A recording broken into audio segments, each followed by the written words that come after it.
So anyway, I've been getting quite a number of negative comments, I would say. Or not necessarily negative, but comments that you wouldn't really, or you shouldn't really put on things, you know. Yeah, my throwing is what you would call slack or laid back.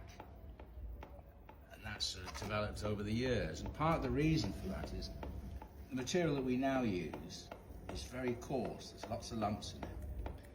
And also, it's a flower pot at the end of the day. It's not a vase, it's not a mug, it's just a flower pot. All it's got to do is hold a plant.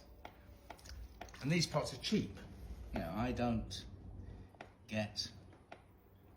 make very much money from these. They are what they are. They are just a flower pot. It's not, they're not works of art, you know, they do a job. They hold a plant, they grow a plant in them. And it's the nature of this job. So our flower pots generally are sort of the nearest thing you'll get to a flower pot made 100 years ago, where they were just made, they weren't, you know, there was no thought of aesthetics. It was purely a receptacle to grow something in. And people like the fact that they're a bit gnarled, they're not centered, they're not maybe, you know, yeah, my pots do dance a little bit on the wheel. That's fine to me. You know, the fact is that my technique allows me to make, if I had to, 500 a day. So that's half a ton of clay in a day. If I threw what some people have said I cut corners, of course I cut corners. And also, this clay is so soft that were I to do the sort of the traditional 2 centers and then pull up and then knuckle, so on and so forth, by that time this clay would have collapsed. It hasn't got, you know, it's a lot softer than you'd use for a mug, or, you know, you'd use stoneware clays. This is barely, you know, it's still tacky when you're using it. So the least amount of moves possible.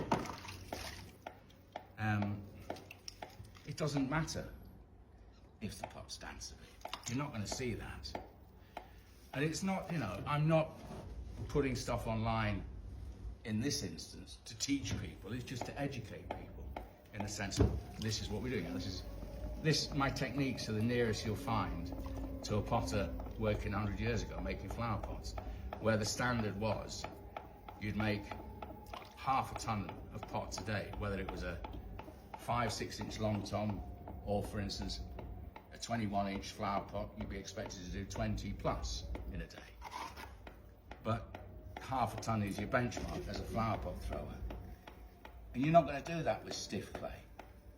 The other thing, if our pots were very, what I would say, the only other term for it is anal, in the sense really, really tight, it wouldn't suit.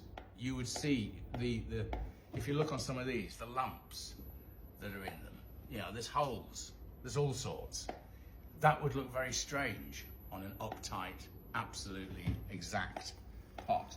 So the fact that the pots are slightly irregular, the funniest thing is that people seek out, you know, you put 100 pots in front of them and you'll find that the irregular, the gnarly ones, they're the ones that go first. Anyway, that's my little gripe. But it's